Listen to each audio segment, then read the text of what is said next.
Thank you, RL News. Thank you, Sir Eric, for my wonderful about here in Buwan.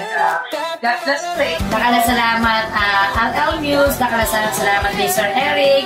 Kung wala si Sir Eric, hindi na yung malulupad ang pwesto ng Laundry Shop. 100% legit. Thank you, RL News. Magandang setup na ginawa niyo para sa shop namin. Thank you, Sir Eric and Sir Don, sa pagsagot sa mga inquiry ko.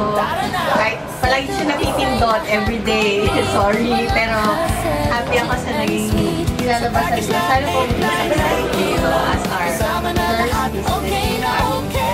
Thank you, Thank you, RL News! Thank you, Sir Eric! Sa aming napakaganda!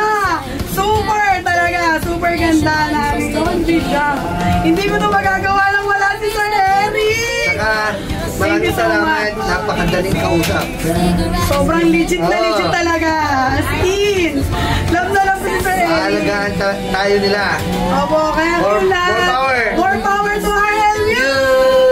Thank you, RL News, and thank you, Sir Eric, for this wonderful and beautiful and amazing laundry shop. Highly recommended from Martin City. Check this out then. Thank you, RL News. Napakagandang laundry shop na tinayo mo para sa akin. Thank you sa effort mo, sa dedication mo. Mapaganda yung laundry shop namin. And also, thank you for pa-previous mo na TV, e-bike, and aircon. Thank you so much.